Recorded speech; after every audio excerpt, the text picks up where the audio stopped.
Hello, I'm Ash AM, and you should watch the Doremi movie. Even if you haven't seen Doremi, even if you're partway through Doremi, just watch the movie. Because it's not exactly what you think it is. So Toei released a movie last year celebrating the 20th anniversary of the anime Ojamajo Doremi, one of the longest running magical girl series, my favorite anime, and it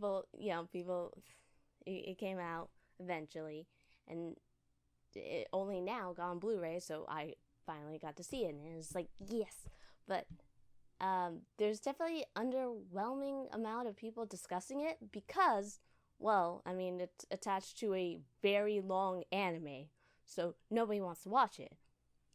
But you should, because it's not attached, it's not set in the universe of Ojamajo Doremi. In fact, it is about 3 fans of Ojamajo Doremi who grew up watching the series and find themselves befriending each other because they found out they're all fans of Doremi and just being friends. And you can watch this film with very little knowledge of the actual series, because the film is not about the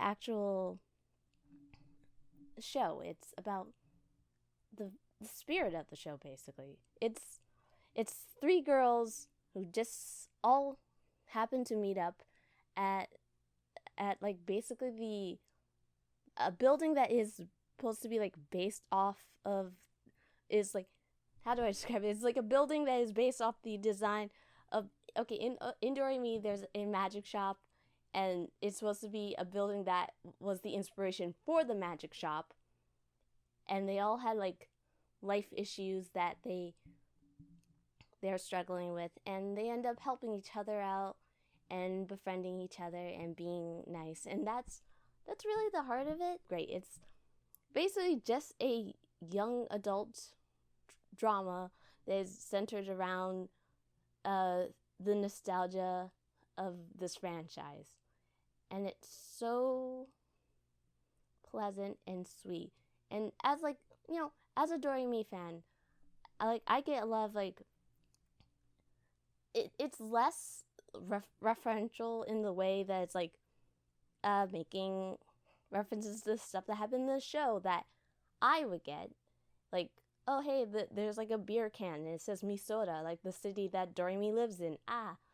There's stuff like that. But then there's also just the energy, the tone, the feel, the soundtrack, everything that is just the feels of Doremi, but not something that you wouldn't understand if you weren't, that you'd be really missing out and feeling left out if you watch this film, because they know it's a 20-year-old franchise. They know people haven't seen it in a long time and just have fond memories of it, so they don't expect you to really know much. So it's fine to watch this film without any context, even if it's an anniversary film, and it totally works if you don't know anything about Doremi. The only thing would be an issue is if you're very militant on spoilers and you're planning to watch Doremi. So if you're planning on watching Doremi, don't watch. I guess even if you're in the middle of watching it, you could do it. But if you don't, unless if you're you could definitely watch this movie with very little spoilers. But if you are very militant against spoilers, because there are a couple references to things that happened at the end of the series, then I guess don't watch it. But I don't know. I don't think spoilers ruin anything. It depends on it depends on how harsh you are on spoilers. But anyone, I hardcore feel anyone could watch this film. I don't know what to go off on more. Oh, the animation's really good. The animation's great. They got the director of the original series, Junichi Sato.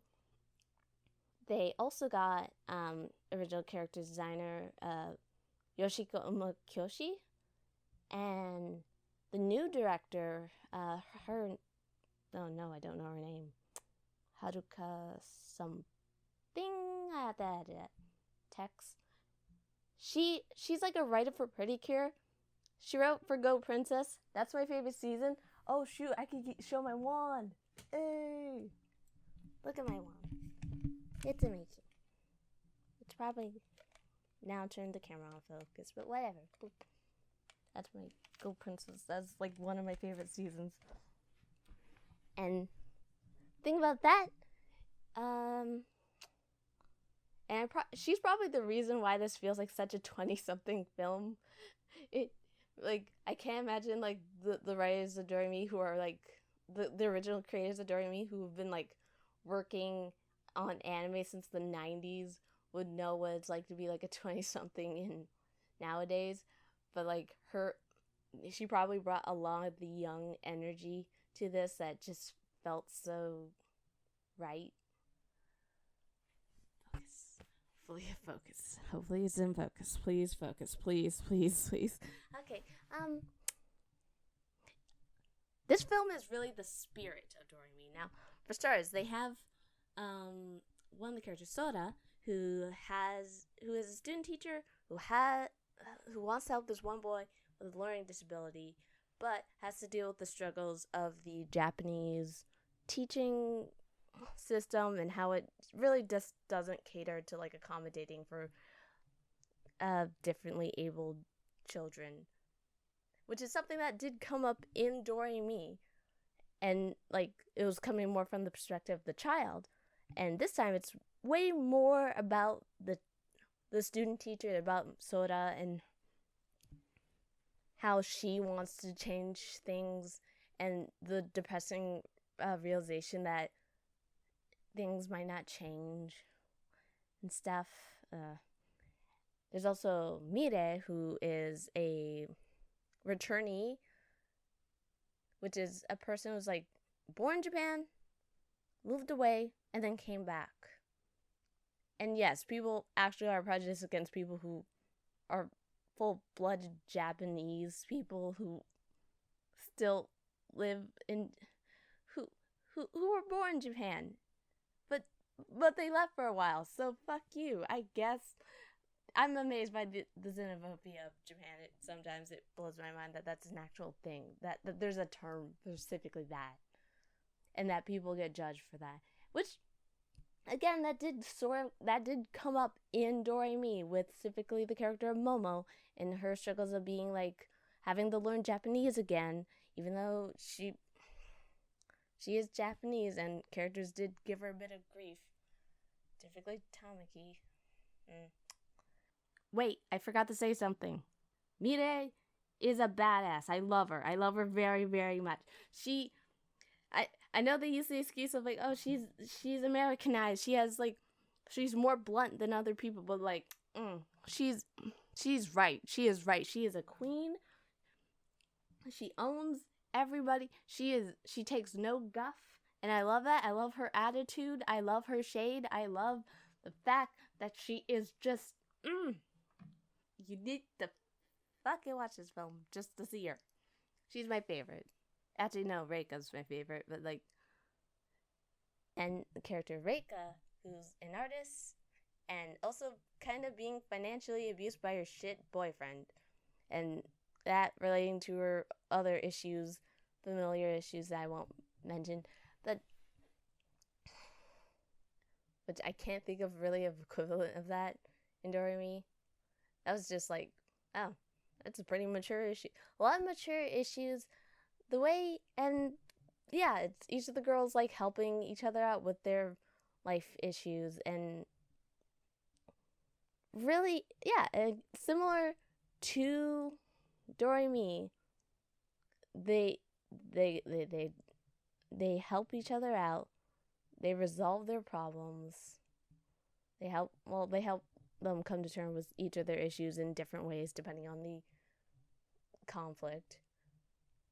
And that is what I love about it. That is by all definition.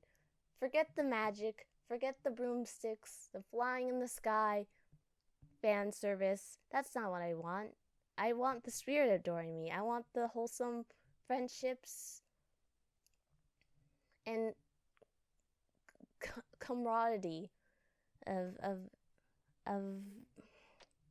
I want the friendship is what I want. I want the connections, the bonds of being connected by something. And in Doremi, in Ojamajo Doremi, the girls were all connected by magic, but the thing that bonded them truly was the time they spent with each other and caring about each other. And these girls are building a very similar group dynamic over their bond over Doremi, and people are capable of just making bonds with each other over weird things. And I relate to that deeply. Like me and my friend group are all bonded by a weird podcast. Me and my friends are all bonded by a very strange podcast that's hard to even explain. But that's not the point. The point is, what is my point? I forgot. Whatever. Doremi is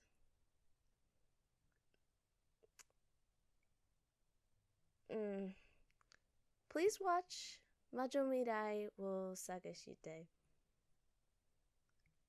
Okay, this is like probably the worst vlog I've made yet. Oh god, I'm down. I'm out.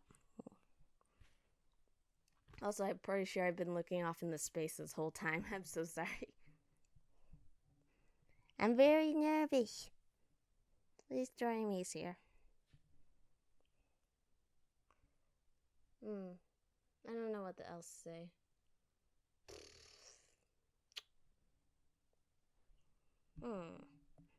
Yeah, please watch Majo Minarai wo Sagashite. I think it's worth your time. I think it will be like a great gateway into getting into Doremi, or just getting a taste of what Doremi's like, and be like, that's good. Get an idea, get the feel, get the little feel up, and be like, that's what Doremi's like. Yeah, I recommend it to everybody. Okay, I'm gonna go now. You want to see my art? Probably not. Not sure.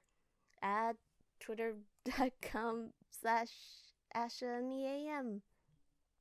That's where you'll find me. Dwan.